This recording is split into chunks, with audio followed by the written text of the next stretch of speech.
Hello everyone, I am Kirti Sankla and you are watching us on Science Craft with Kirti. It's an absolute pleasure for me to introduce amazingly brilliant with great sense of humor, none other than science comedian Brian Malow. Hello.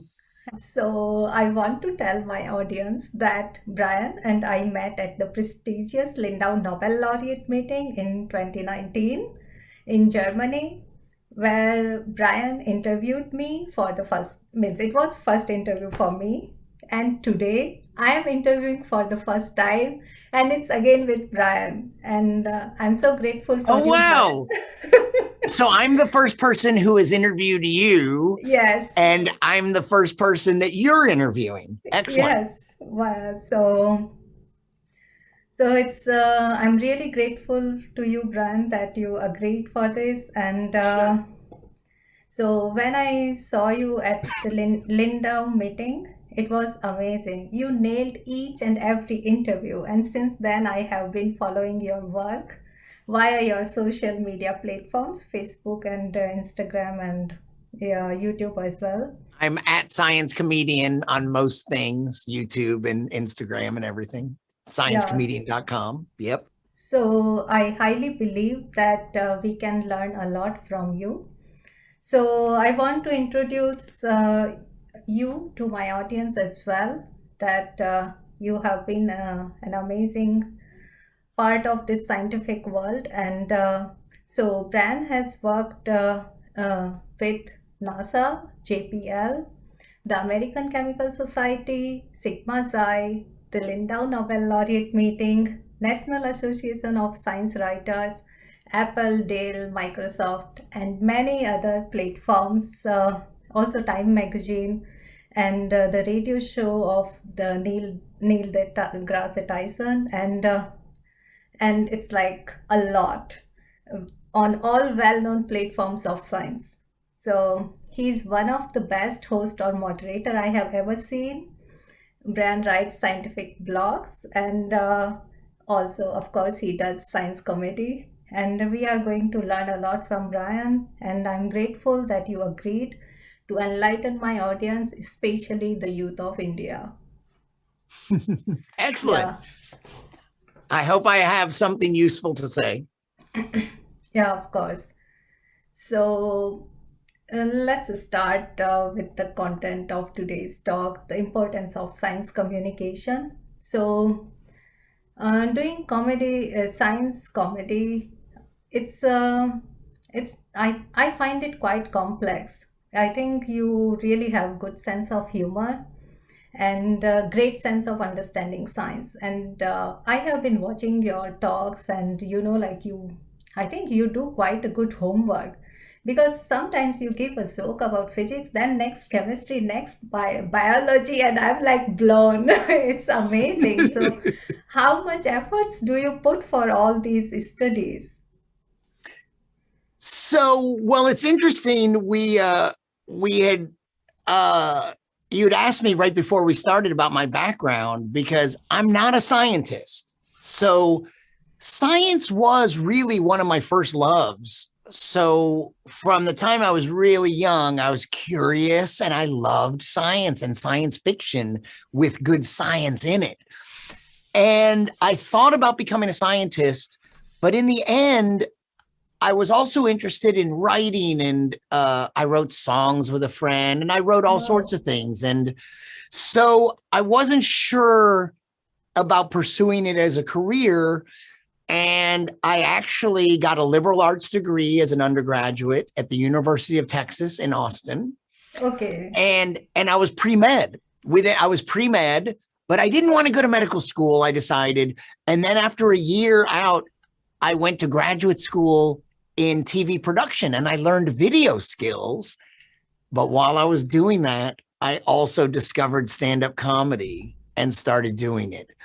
So I focused on stand-up comedy for a long time, but because I loved science, my stand-up comedy was kind of geeky. It had a lot of science in it, not necessarily teaching, but just geeky. I used to be an astronomer, but I got stuck on the day shift, or like, like I think some of my jokes that just they don't necessarily teach you science, but they play off science references. If Yeah. my mom lost weight and my dad gained weight, I said it was the conservation of mass within our family. So I would playful Yeah, and maybe yeah. I also Um, remember one example. The gravity is the one thing which unites all of us, and it was so cool to hear from your TED talk. It in was my TEDx amazing. talk, I Yeah. do a lot of like gravity brings us together and it grounds us. So I love wordplay and I like puns, and especially if it's science wordplay, that's even better. Um, so yeah, I love science, and there is something of the teacher in me. Like I didn't become a teacher, but I like sharing ideas with people. I love turning people on to music or books or authors or science ideas. Like if an interesting science explanation for something, or I love it and I feel like more people should appreciate it. So even though I didn't become a scientist, science education and popularization and science communication are all important to me.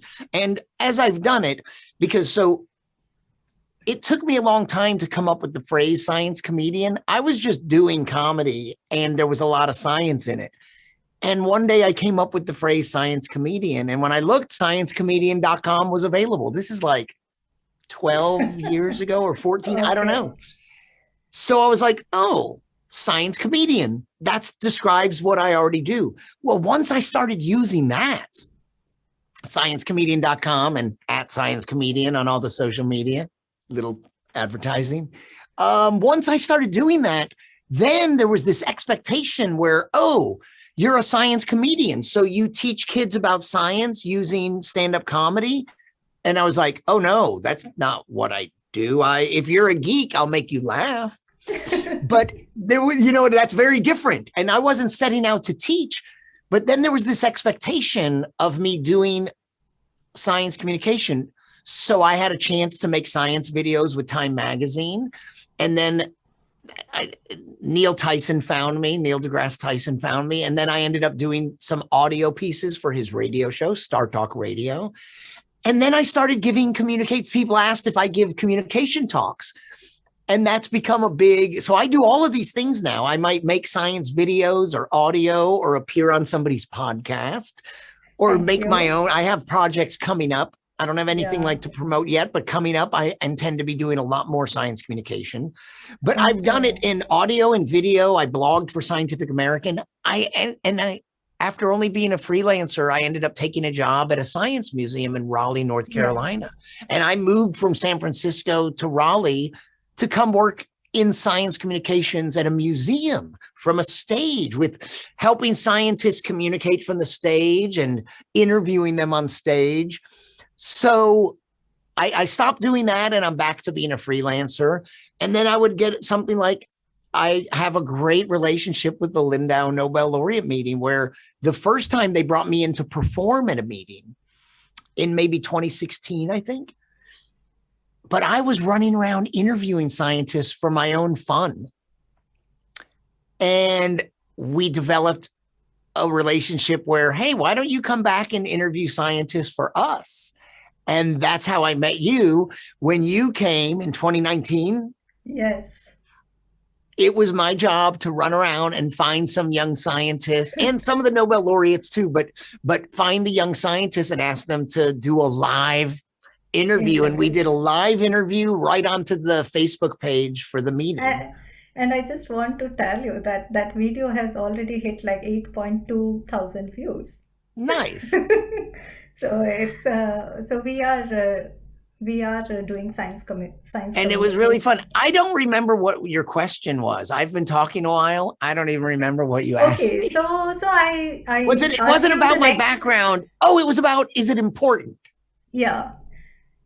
Okay, but no, it was about your profession only, and so let's go in detail a little bit.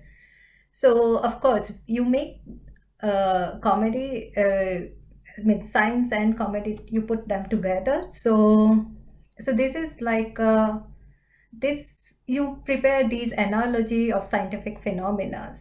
So this needs, I think, creativity and of course imagination, which you have, I know, and also a lot of hard work. So what things play the major role, and how would you rate them? Yeah, that's really challenging. You did ask me. I know that it's interesting that I can interview a physicist and then a chemist and then a biologist, a geneticist, and then a volcanologist. And Yeah, all the science is interesting. And I'm not an expert in any of these fields. I would say that growing up, I know the most about physics and astronomy, but it's all interesting. And I'm a lot older than you, so I've had a lot of time to learn a little bit about. I'm a little bit of an everyman. I'm not a okay. specialist in any science. I know physics and astronomy the best, but I love it all. And I'm not intimidated by it. I want to learn. So even when I meet someone that's an expert, instead of being intimidated, I'm curious. And so I do have a lot of questions. And some of that is imagination, Yeah, and some of that is homework. Some of that is um, reading up, preparing for an interview. But in Lindau, I don't really have that chance. I didn't have a chance to prepare to interview you. yeah, So it just starts with me asking you what you do, and then me just being the most open and curious. Okay, so tell me, like, what do you do? What is your specialty? I have changed again. So, I was doing physics before, then I entered chemistry. Now I'm again in the chemical engineering field. So, Okay, so I so keep like I would changing start there, myself. like, and I would start asking you exactly what you do, and Yeah. I'm curious. So I think I am pretty imaginative when it comes to asking questions to learn more. And if I don't understand it, that's one great thing I love that I discovered about scientists. A lot of people don't like to say I don't know. People don't like to admit they don't know things. So sometimes when they're asked a question, they don't want to say they don't know. They'll say anything except just admitting they don't know. But scientists have to be completely comfortable with that, because first, there's a lot of reasons you might not know something. You might not know it because it's not even in your field. You might not know it because no one knows it. You might not know it, but you might know someone who probably does. It's like, I don't know the answer. So scientists, in my Yeah. experience, get really good at being totally comfortable saying, a kid asks them a question, go, I don't know, but Yeah, it's maybe you can true. discover that. Nobody knows that. Or I think I know someone who's more an expert in that field. So getting comfortable with, sometimes people think scientists are know-it-alls, but science, it's not about the knowing the answer. Scientists, I find, are very excited about the questions. It's great not to know stuff, because then that's your job. If you already know it, what are you supposed to do? But if you don't know it, that's when the scientist gets to work. Let's figure it Okay. out. So, just related to that point, my next question is okay, now you don't know it, but you want to know it. So, then, like, learning these new things can get hectic at a time for you, or means, do you need to motivate yourself to learn new things for your next comedy show? How do you manage it?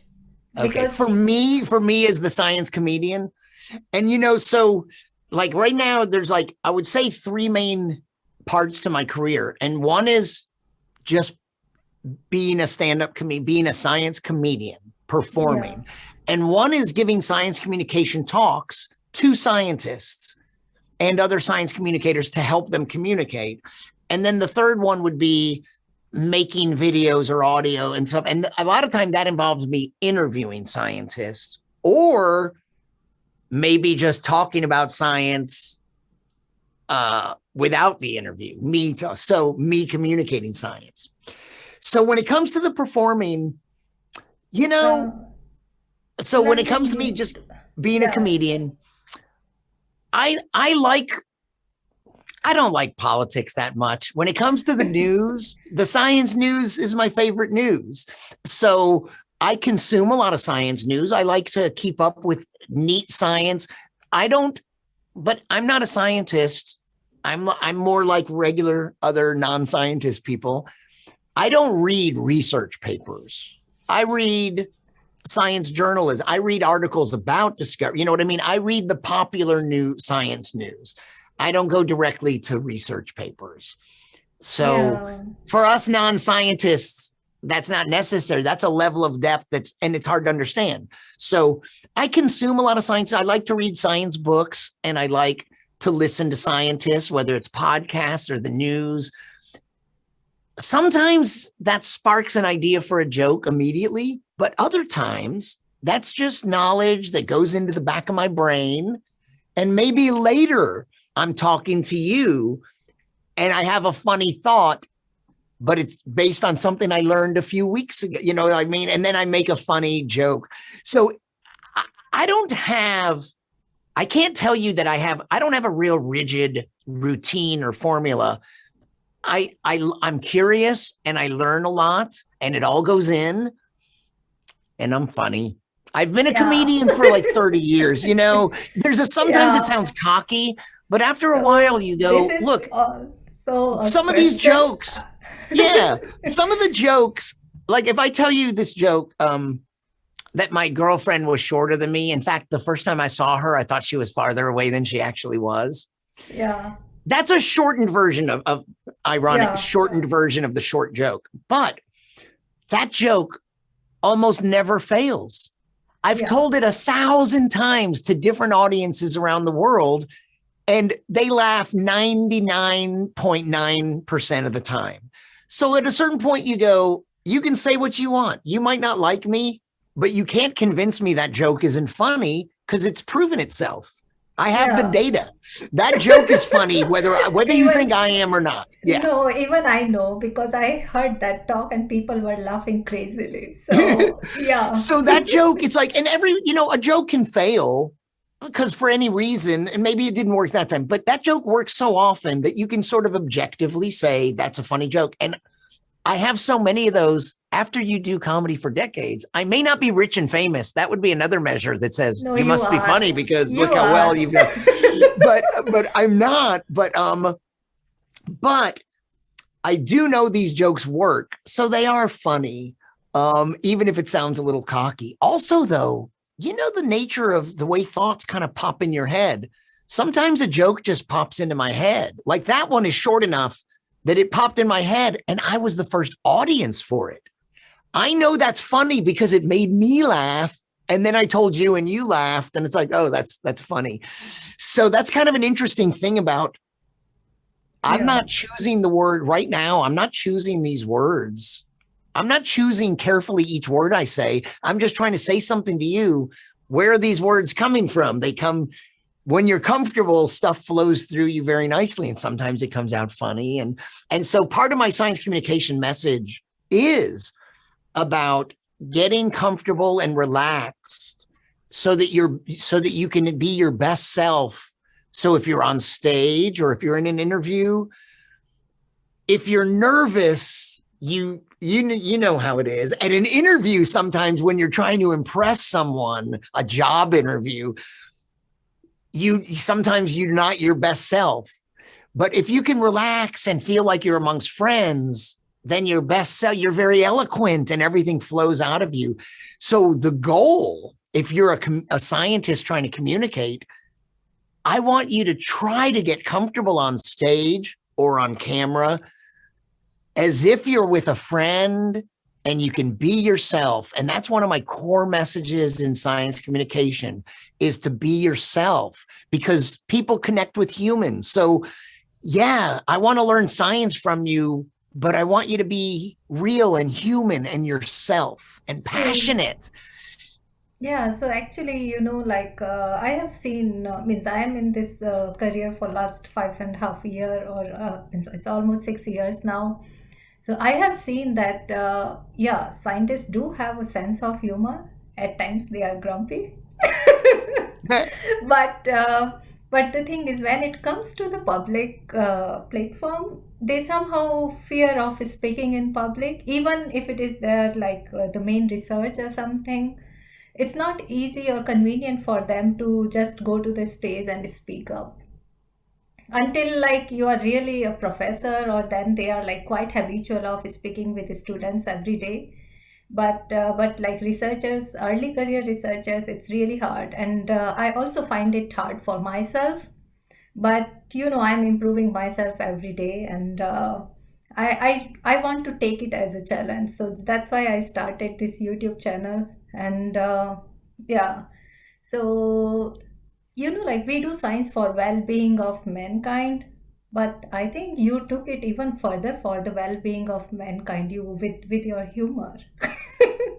Hmm. So Well, you, yeah, so now they are healthier, I think. I think that I like something you said a minute ago about uh, you know, there's a growing awareness in the science world that scientists should get some communication training. And really, Yeah. historically, they haven't. They prepare you maybe to deliver your research to your peers. But the part about communicating to the public, sometimes that has been frowned upon for Yes, some reason. exactly. And it certainly hasn't been encouraged. It's been rarely encouraged, and it's been even more rarely taught. But now for some years there has been a growing awareness that, and programs popping up like the Alan Alda Center for Science Communication at Stony Brook. And so there is more awareness, I think, that scientists, we should help them. Now, in terms of being intimidated, another really core message that I want to tell, especially young scientists or anyone embarking on a career that would involve communication, and you're not experienced, you can't underestimate the power of time. Don't judge yourself harshly, Yeah. because there's no replacement for you. You will get better if you do this, if you practice, and if you set out to become better at it, you will. And I like to say, and I also like to talk about the importance of analogies in communication. So this is together, like, don't underestimate the power of time. With the power of time, a little stream can carve out the Grand Canyon. With the Beautiful. power of time, one unicellular organism can become millions of species. So with the power of time, you could become a slightly better speaker. That's not asking Yeah. too much, right? So don't be hard on yourself. I remember that I had a girlfriend who was a teacher, and she was young, early in her career, and I was farther along in my comedy career. Well, don't compare yourself to me. I've been doing comedy a long time just to get to my level. And sure enough, sometimes it's just that.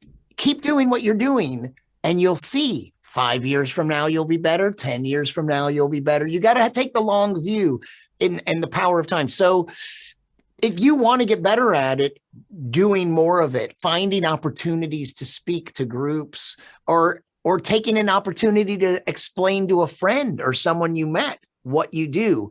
There's a lot of opportunities to practice science communication on any level. Just Yeah, see if you can exactly. explain to this person yeah. So, like I have been thinking of doing it for like several years. And even when I met you at Lindau, I was somehow amazed by your personality. And then I was like, I should try something. And then I was like, somehow, there is always a fear. And then I was like finishing my PhD. Then I was looking for the next job. And 2 weeks back, I think when I wrote you the message, if you are interested, just a few days before that, I got a very prestigious fellowship, Ajrieli Fellowship for my research in Israel. And that somehow brought me the confidence. Okay, now you are free, achieve your Yes. goals. Nice. So that's why I took this step, because, yeah, it needs some time that I will have to contribute from my daily research life. And not daily, but weekend research life. Yeah. So, I mean, you so have the communication part is only a part of your career. You have the actual research. There's so much else to your career. And I want to make this clear too. I'm not, even in my science communication training, I'm not trying to turn scientists into comedians at yeah, all.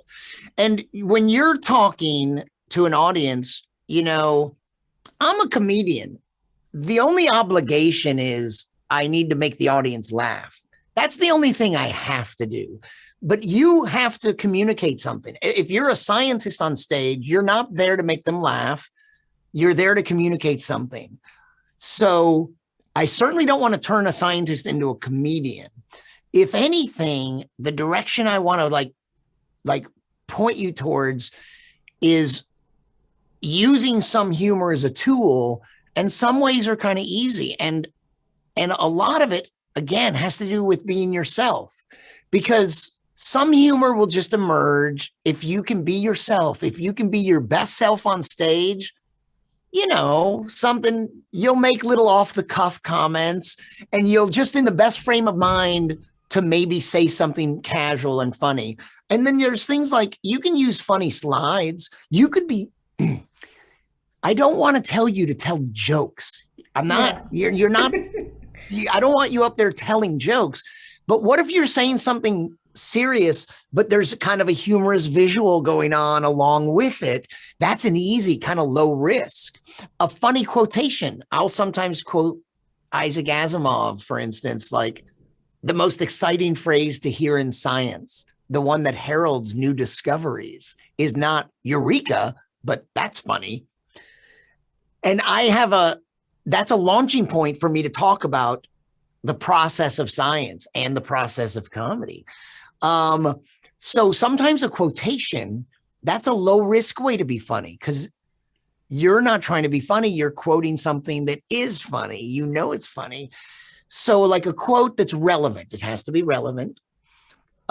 Imagery that's kind of humorous, even when you're being serious, and just being yourself and allowing a little personality to come in. So I definitely am not trying to turn scientists into comedians, but being natural and yourself could lead to you being, and not every subject, if you might be talking about a serious health issue and maybe being funny isn't really appropriate for that talk.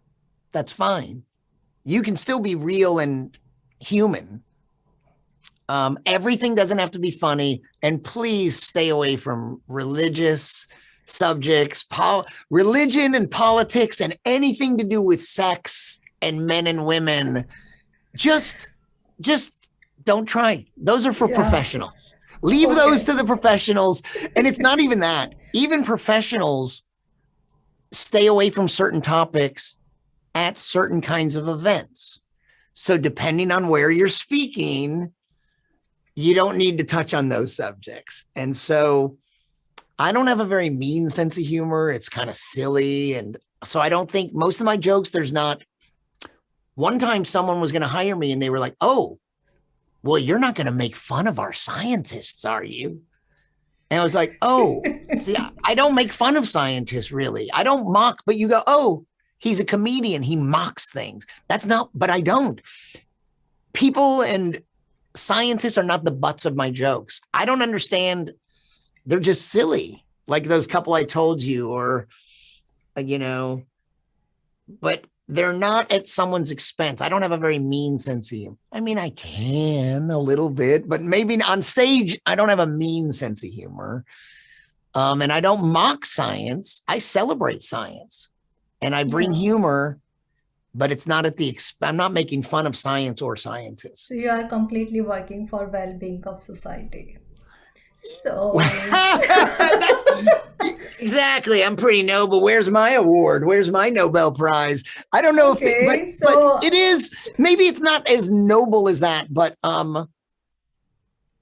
yeah, I'm pro science. So my perspective is I love science. So I'll draw from it. We're talking about funny little things insects do or animals. And I find humor, but it's not by mocking scientists. But I do think sometimes someone will say something about it's acceptable. if whether what I'm doing is important or not. It is, I think. So But I have a question now. Okay. So the thing is like, I'm not sure how society means, okay, in US it's a bit different, but in India, we have a culture of communities. So do you also have some, of course, you might have a community surrounding you, And how people react when you tell them I'm a science comedian? Do they understand this thing? Well, that's funny. But when you're asking about communities, do you mean just my neighbors Neighbor, or yes, communities? Like, yeah. Well, neighborhoods. I have a great community here actually in Raleigh, North Carolina. I have great neighbors, which has been great through the pandemic because I live Yeah, alone. exactly. I lived completely alone, but I've had plenty of socializing outside in the street with neighbors, and they have dogs that are great. They have some great dogs that live here, and I get so I go back to my house alone, but I do get some social distanced camaraderie and community amongst my neighbors. Okay. And they're all kind of interesting and smart. So early on, I would say there was a thing. Sometimes people would go science comedian, and I think they either love it or hate it. They either think science comedian, that sounds, tell me more. That sounds interesting. But sometimes I think they go, oh, science comedian, he's probably some scientist who thinks he's funny. Oh, so sometimes I think people are like, oh, I don't think I even want to hear this. But I'm not a scientist. I'm a comedian. I am a comedian. And just like a political comedian, I just turned to this as a subject. It's like, oh, science is such a part of my life and my passions and interests that it's just what I end up talking about. So they all kind of understand. But then it is interesting that at first I was just this science comedian, but it led to science communication stuff. So Yeah. it took me into this direction of making videos or audio or blogging and doing actual and working at a science museum. I never imagined that when I became a comedian. Who thought that I would be meeting?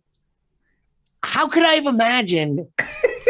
Here's a great way to think about it. I considered becoming a scientist. If I had become a scientist, would I know Neil deGrasse Tyson? I met Stephen Hawking once. Yeah, But I if I saw had that. become a scientist, would I have met him? Maybe, maybe not. I became a comedian, and here I am. I have so many friends that are scientists, and I've worked with them, and I interview them, and I'm comfortable. It's kind of funny that I didn't choose the science path, but I circled back around and ended up in the science world. It's beautiful, I And I love guess. it. Yeah, Yeah. I'm glad. So, did And you I meet have interesting any? people from all over the world. Oh, thank you. So, did I have you? friends who are Indian that live in Israel. Yeah. So, did you have any inspiration? How did you get inspiration to become a comedian or science comedian? Like, did you have a figure to look up to? When I was growing up, I did like comedy. I was too shy. I wasn't a performer. And I did write lyrics to a friend of mine's music, and we had dreams of being rock stars. So I was going to have to get over the shyness at some point. But I didn't do theater or anything, and I didn't do stand up until much later. But I grew up loving George Carlin and Richard Pryor and Steve Martin. And I had albums, and we had vinyl albums of all them. And I had the Monty Python's Flying Circus and Saturday Night Live. The original cast had an album. So these were some of my comedy influence, whatever was on the Tonight Show with Johnny Carson and whatever was on TV. But those people, George Carlin was a big one. George Carlin, because he would do wordplay, and then he would do stupid things like fart jokes, and then he would do social commentary. He did it all. He did serious comedy and stupid, silly comedy, and he played with words a lot. And then I loved science fiction so much, and I discovered Isaac Asimov and Arthur C. Clarke. Both of them are PhD scientists who became writers, and they both wrote science fiction. That's how I met them, learned about them. But then they both wrote nonfiction. They both wrote science books. And that like, oh, wow, they were good explainers of science. And Isaac Asimov was a huge influence because he wrote about 500 books in his lifetime, published. And every subject, not just every subject of science, but everything else, history and limericks and literature and an annotated guide to the Bible. He wrote and an annotated guide to Milton's Paradise Lost. He wrote on everything. And he wrote books about words and language, but mostly science. And he wrote with personality and sometimes humor. So I feel like even more than George Carlin, but I would say George Carlin from the comedy world and those other people, and Isaac Asimov, I learned he talked about science with so much personality and humor that made an impression, I think. So then, so I think those sort of helped form my worldview. And so I look at things and I see humor. Sometimes I think I have a sense of humor, like a sense for when humorous potential is about. I tend to, if I, you know what I mean? Like we could both be there, but I'm the one who notices this thing and says this funny thing. You might notice something else that's a science thing that represents your worldview. And in me, I hone in on I quite naturally hone in on something that strikes me as humorous, I think. And then so the science and the humor, it all became entangled. And those were some of them. Isaac Asimov and George Carlin, probably.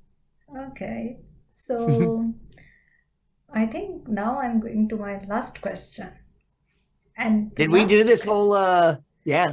Yeah, so it is like, was there a time in your career where you thought that it's not going to work with science comedy, that people, it's hard for people to understand your comedy with science examples? Was there such a time in your career? Yeah, about 20 minutes ago. No. No, please don't say that. That's the comedy. Well, I mean, you know what? My whole career has been like a starving art. There's always been, there's a good side and a bad side to this. It's always been chasing a goal and that I haven't reached. Yeah. So on the one hand, it's good. It's good to have something that you aspire to. And sometimes when people achieve their greatest goal, they don't know what to do next. I haven't achieved my greatest goal yet. So I'm still working on it. Yeah. Okay. So all along the way, there's self-doubt. Yes. Imposter syndrome, self-doubt, wondering.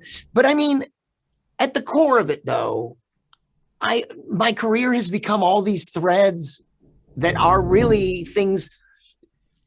I have to be happy about this. I told you I went to graduate school for TV production, but then I left it.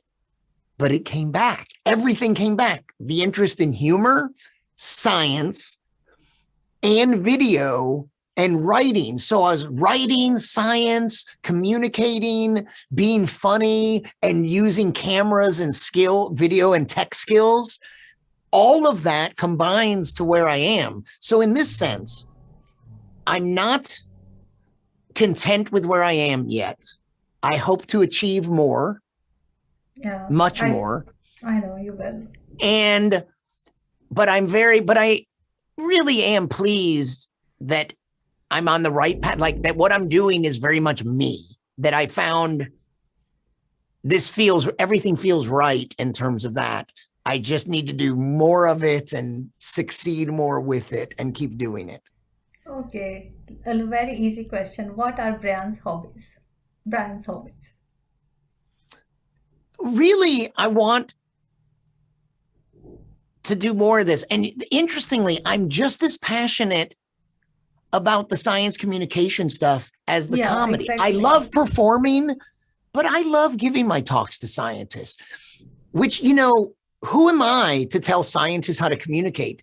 I'm not a scientist, but through the 30 years of a comedy career, I have learned something about communicating, and there are a lot of connections. And so I want more people to, you know, when we think these science things, you look and go, isn't this neat? And some people are like, that's boring, or they think it's hard. So too many people think science is boring or hard. And yes, of course, it can get very hard, but anything at the It's highest fun. level can get hard. But it's fun. And scientists, there's stereotypes of scientists that don't fit at all, where, yeah, some are nerdy and all that, but scientists are fun and passionate, and they have other interests. And so I love the idea of turning people on to neat science ideas, letting them see that some things about science are more interesting than they thought, understanding that scientists themselves are not that stereotype you think, Yeah, white exactly. man in a lab coat, glasses, No, all that. It's a like, girl with black hair. exactly. There's the diversity, and also this other part where they're not, yeah, they can be nerdy, but you wouldn't believe some of the neat other things some of them do and their other interests. That's why I loved in Lindau. Um, I'm gonna forget his name. One of the Nobel laureates that I interviewed, where you go, it turned out he plays soccer and he plays saxophone. I want people to know Um, that. yeah, from NASA, yes. Uh, No, he's German. I feel terrible saying this. I totally know who he is. I'm just drawing a blank on his name. Um, I know how I can. okay. So tell us your hobbies meanwhile. Well, I mean, you kind of know some of mine are like.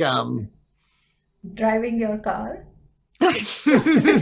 I did just take a nice road trip for the first time in the during the pandemic. Here we go. Stefan Hell. Oh wow. Stefan Hell. I have a very lovely picture with him. Do you? So he's this great Nobel Prize winning physicist or chemist, like, Chemist. yeah, Yeah.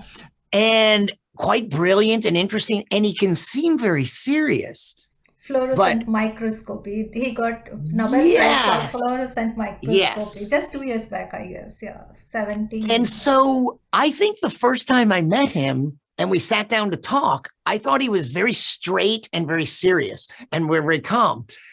And then in the interview, he says, oh, he plays soccer. Not a lot right now, but he plays soccer and he plays saxophone. And I love that. And I want people to know that. And then I've seen him at the meeting since then, and he doesn't look so serious at all. You He's know, the soccer things comes naturally because he's living in Germany. So, so he so plays soccer. yeah, But people think scientists might not be athletic. I know a lot of scientists that are very athletic, and they're runners, or they wrestled, or they ride a unicycle. I know an ecologist who's yeah, really fun, and he and his kids, he's taught both his boys can ride unicycles too. yeah, even after means when I joined PhD in Germany, even I learned the value of sports for scientists. So I also invest a lot of my time in sports. I try my best to go at least like in the weekend for sure. Otherwise, it's Yeah. not going to work. It's really important for Yeah. mental health. Yeah. So I hope, you know, ultimately, I hope when it's all over and you look back at this interview, maybe that I will have written some books, hopefully.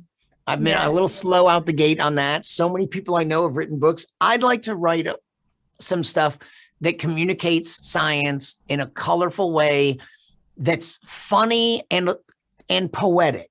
Not like I Oh, like a voice that's not just funny, but beautiful, like colorful, poetic language and humorous. And you learn something about science and you go, wow, that was great. And it was painless. It wasn't like reading a textbook. I'd hope to write some books and do a lot more audio and video, like podcast and video series projects. And I love interviewing scientists. And here's one thing about the communication. When I interview a scientist, even though I'm a comedian, my priority in an interview is not to be funny. My priority is clarity. yeah. This is a scientist, and I want the general public. That's always in my head. That's the audience. I want to reach the general public. So I want to make sure, even if I understood what the scientist said, I want to make sure they understand. because maybe I'm a little more knowledgeable than the average. I want everyone to understand. So I want clarity. And then I want to bring enthusiasm and the passion and then humor. So inevitably, hopefully in an interview, I'll be funny. Like we've laughed a few times in this interview. So I'll bring the humor, but clarity is more important and enthusiasm. Like, isn't Yeah. this cool? Yeah, And then if I'm exactly. also funny, better yet. But more important, make sure it's clear and make sure it's kind of fun and that I show you how cool it is. So I I like hope to to communicate create that. such content on my YouTube Yes. channel. And Yeah. yeah, I know You don't have like to try to be funny all the time. Just keep it interesting. I can't be funny, Bran. You're being funny right now. See, This is the thing. Okay. like if you can be Yeah. yourself, you're smiling. That goes a long way right there. You're good natured. You're on the path. You can be funny. If you can tune into being yourself, you're not Okay. being, look at you right now. You look like you're being funny. You're not being, I mean, some of it is me making you laugh, but you can do this. You're not Yeah. being dry and boring.